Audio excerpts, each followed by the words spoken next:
এখন যেহেতু আমাদের ডিজাইনটা ক্রিয়েট হয়ে গেছে, এখন এটা আমরা কিভাবে শেয়ার করতে পারবো বা বিভিন্নভাবে সেভ করে রাখতে পারবো আমাদের পিসিতে, ওইটা দেখাচ্ছি। তো সাপোজ আমি আমার ফার্স্ট ইমেজটা ডাউনলোড করব। তো আমি জাস্ট এখানে শেয়ার দিলাম। শেয়ারে যাওয়ার পর এখান থেকে আমি জাস্ট ডাউনলোড অপশনটায় যাব। ডাউনলোডে যাওয়ার পর আমি জাস্ট পিএনজি অথবা জেপিজি যে কোনোটা সিলেক্ট করতে পারি। আমি প্রেফার করি পিএনজি, যেহেতু এটা সাজেস্টেড অ্যান্ড বেটার কোয়ালিটি পাওয়া যায়।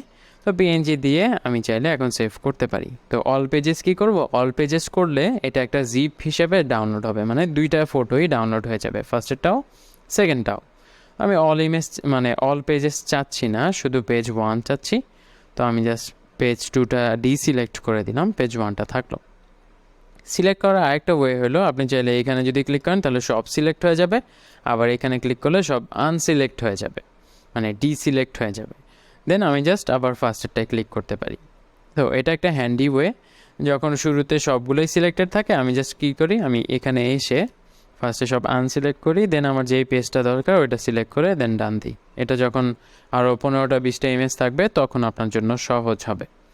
তো আমি কি করব, আমি এখন সেকেন্ড ইমেজটা ডাউনলোড করতে চাচ্ছি। সেকেন্ড ইমেজটা সিলেক্ট করলাম, দেন ডান দিলাম। ডান দেওয়ার পর ডাউনলোড দিব। ডাউনলোড দিলে এখন এই পিএনজি ইমেজটা জেনারেট হয়ে ডাউনলোডের অপশনটা ওপেন হবে, তখন আমি আমার পিসিতে সেভ করতে পারবো।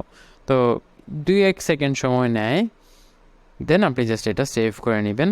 অ্যান্ড সেভ করার সময় আপনি চাইলে রিনেম করে নিতে পারেন। তো আমি জাস্ট সেভ করলাম। এখন এটা তো পিএনজি হিসেবে সেভ হলো। আমি ধরেন কোনো একটা, অবভিয়াসলি এটা আমি একটা টিম অ্যাকাউন্টে ক্রিয়েট করতেছি, তাই না? টিম থেকে আমাকে বের করে দিলে আমার এই ডিজাইনটার এক্সেস আর মালিকানাটা আর আমার থাকলো না। এই জন্য আমি শেয়ারে যাব। শেয়ারে যাওয়ার পর এখান থেকে মোড়ে যাব। মোড়ে যাওয়ার পর এখান থেকে আমি টেমপ্লেট লিঙ্ক যেটা আছে, টেমপ্লেট লিঙ্কটা কপি করব। কপি করার পর আমি আরেকটা ব্রাউজারে, মানে ডিফারেন্ট একটা ব্রাউজার বা ক্রোমের ডিফারেন্ট একটা প্রোফাইলে লগ ইন করে নিব ক্যানভাতে। লগ ইন করার পর ওই প্রোফাইলটাতে আমি এই লিঙ্কটায় ভিজিট করে একটা ব্যাকআপ সেভ করে নিব আমার ফ্রি অ্যাকাউন্টটায়। কীভাবে দেখাচ্ছি। তো আমি এখান থেকে ধরেন হোমে ব্যাক করলাম, অথবা হোমের লিঙ্কটাতে রাইট ক্লিক করে open link in new tab দিলাম। নিউ ট্যাবে তাহলে হোম স্ক্রিনটা আসলো। হোম স্ক্রিনটা নিউ ট্যাবে আসার পর আমি এখান থেকে জাস্ট আমার পার্সোনাল প্রোফাইলে সুইচ হই।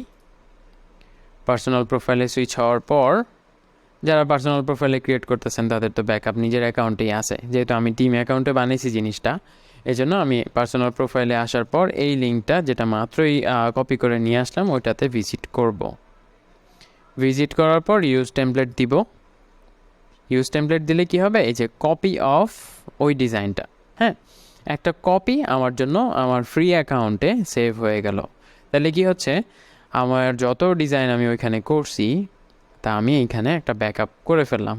এখন এটা আপনি কখন করবেন, যখন আপনার ফুল সিরিজের জন্য থাম্বনেলগুলো রেডি, তখন আপনি একটা ব্যাকআপ নিয়ে রাখলেন। সাপোজ পরে আপনার আবার ব্যাকআপ করা দরকার, সেম আপনি জাস্ট ব্যাকে যাবেন, যাওয়ার পর টিম অ্যাকাউন্টটাতে সুইচ করবেন যেটাতে জিনিসটা বানাইছেন। সুইচ করার পর ওইখানে আপনার ডিজাইনটা দেখতে পারবেন। তো ডিজাইনটাতে ঢুকলাম, সেম এটাও কেটে দেই এখন, যেহেতু সেমটাতে আরেকবার ঢুকলাম। ঢোকার পর এখান থেকে শেয়ারে গেলাম। শেয়ারে গিয়ে এই যে মোড়ে গেলাম। মোড়ে যাওয়ার পর আমি টেমপ্লেট লিঙ্কটা কপি করছি একটু আগে। আরেকটা ওয়ে হলো, আপনি চাইলে এডিট লিঙ্কটা কপি করতে পারেন। এডিট লিঙ্কটা কোথায় পাওয়া যায়, আমি যদি ব্যাকে যাই, কোলাবোরেশন লিঙ্ক, এখানে অনলি ইউ ক্যান অ্যাক্সেস, এখানে anyone with the link can access. Anyone with the link কী করতে পারবে, শুধু ভিউ করতে পারবে, শুধু কমেন্ট করতে পারবে না, এডিটও করতে পারবে। তো এডিট দিলাম, দেওয়ার পর কপি লিঙ্ক দিলাম। তাহলে কি হচ্ছে, এখন আমি যদি আবার ফ্রি অ্যাকাউন্টে মুভ করি, দেন ওই লিঙ্কটাতে ভিজিট করি, এডিট লিঙ্কটাতে, তাহলে আমি ওই সেম ডিজাইনটা যেটা টিম অ্যাকাউন্টে ছিল ওইটা আমি এখানে এডিট করতে পারতেছি। অ্যান্ড আমি যখন এখানে কোনো একটা এডিট বা কোনো একটা কিছু পারফর্ম করব, তখন আমি যদি আবার হোম স্ক্রিনে যাই, তাহলে আমি আমার এই যে রিসেন্টলি এডিটেড ইমেজটা দেখতে পারবো। তো এটাই সেটা যেটা আমরা মাত্র টিম অ্যাকাউন্ট থেকে এডিট করলাম। তো টিম অ্যাকাউন্টের মালিকানা কিন্তু আমি এডিট করতে পারতেছি, জাস্ট যে আমার কাছে লিঙ্কটা আছে।